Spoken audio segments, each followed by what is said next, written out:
For those of you who don't know it, I actually have a residence, a house in Houston.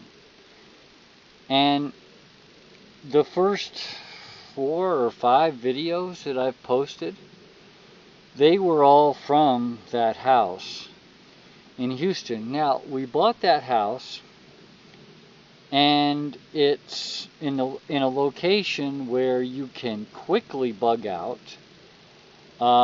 Yet it is a very private location. I actually can have a herd of deer close to my house. A couple of herds, in fact. All kinds of wild animals, wild fur-bearing animals, and fish, and it is fairly close. It's close to the bayou. I can actually see the bayou from one of my upstairs windows. Now, and it's on high ground, very high ground. When we decided to buy the house, I went over it with a fine-tooth comb and examined that it has never been flooded.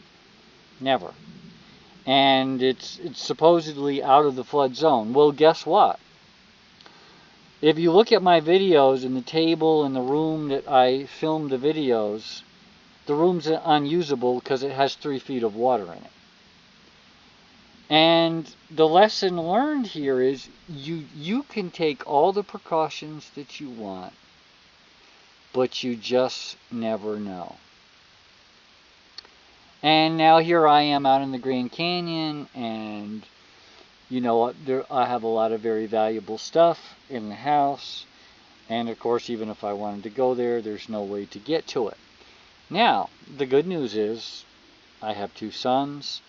They're both in the house, sheltering in place. The house is actually a 3-story house, one of the few 3-story houses in the neighborhood. And therefore, they moved all of the supplies and all the valuable stuff that they could upstairs. And there's quite a group of people actually up there, sheltering in place. Meanwhile, the Coast Guard and Houston and HPD, the fire department, the sheriff's department, they're all doing water rescues all around the house. People were unprepared. They didn't have food. They didn't have water. They didn't have a backup electricity. And so now they have to be rescued. And there of course are elderly people. There are people that would have to be rescued even if they had preps anyway. But the lesson here is when you turn on the news and you look at all those people who didn't make necessary preparations, even poor people. You know, my videos were for poor people, how poor people could go out with very little money and prepare for something like this. And my videos are like pieces in a puzzle. You look at, you view them, and I kind of try to stick to a simple topic and then move on, and I offer great suggestions, including different books that are not that expensive that you can buy. And here, lo and behold, I just basically decided to start a YouTube channel a little over a month ago. And the shit hits the fan, not for me because I'm out of the danger zone, but the shit hits the fan for my neighbors and my family, and of course my family is still, and friends are still in the house. They're in the 2nd story, and they are prepared, and they moved all my gear and my stuff and my food. My have extensive cache of food and water, and so they have everything they need. So even when the lesson is, if you're a prepper, and even if you're not at home, you may find that what you did affects the lives of other people and pets as well. And it's a tragic situation that I'm not going to go into too much, but a lot of people left My son, we were on the phone talking, and how the neighbors, in a panic as the water was rising, trucks, some of them had friends, and they called in for four-wheel drive trucks to come in and get them, and they were throwing their kids and whatever they could to get out before it was too late. Some people stayed.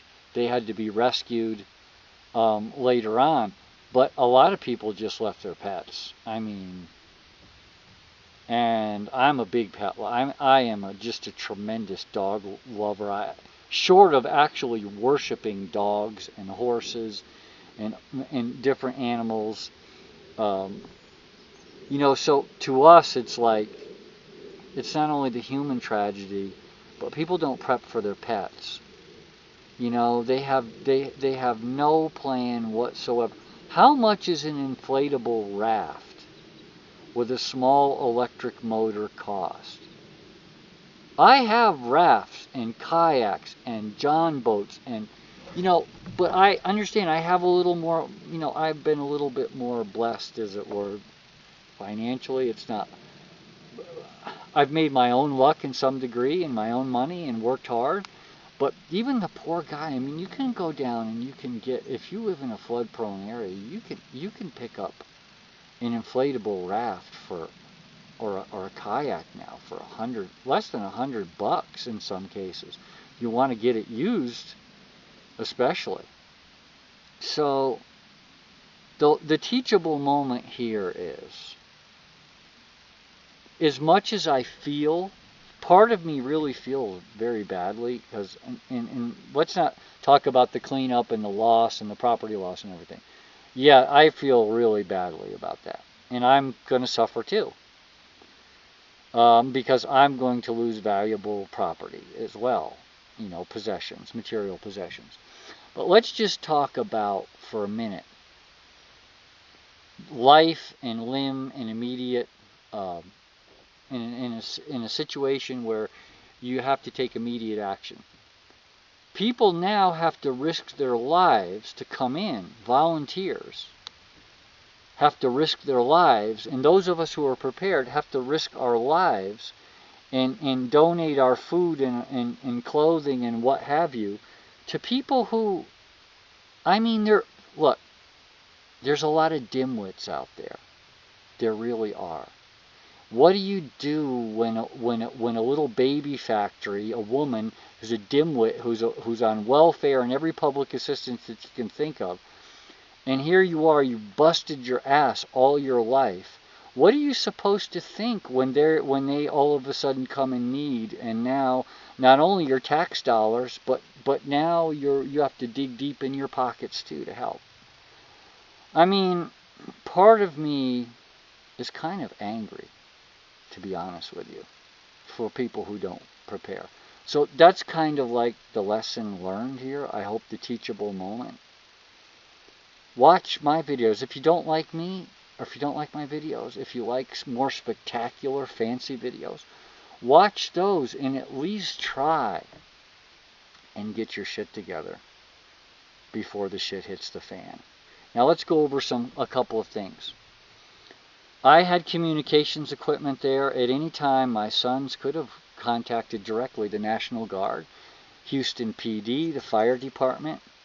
What does that do when you have the radios and the knowledge to use them? I mean, look at what advantage that gives my family. 911 is basically useless right now. But their radio communications aren't. So that's something, I think, a point that needs to be made for preppers. Another really big lesson to learn here in Houston is get yourself some communication equipment. So you can, even a CB, where you can communicate to people beyond the flood of tens of, probably hundreds of thousands of people trying to call for help in one way or another. You have the advantage if you just pick up a $50 CB. So once again, food, water, a $50 CB, an inflatable boat, some flares, a spray can so you can climb up on your roof and spray SOS on your roof and maybe, maybe shoot off a flare if the Coast Guard can't get to you in the daytime and you need a nighttime rescue. You need to be thinking about that. The Coast Guard, right where in our neighborhood, the neighborhood where the house is, where I filmed, they couldn't find some people in the middle of the night. They tried to rescue them, but they couldn't do it. So enough is enough. This video's already gone 10 minutes. I don't want to rag on people and bash people for not being prepared, but this definitely goes to show how important it is to be prepared, and look how it paid off for my family and I. And so my hope is that you'll take what I said to heart and not be offended by it, think I'm too cruel-hearted to say that you're not, that some of these people are actually pretty dim-witted. If I offended somebody by saying the truth at this inopportune moment, I apologize, but somebody's got to step up and say something. And that's what I'm doing now. This is Prepper Guide Prepper, signing off for today and wishing the people of Houston all the best. And I hope that as many people are rescued as possible and stay safe as possible. And Godspeed.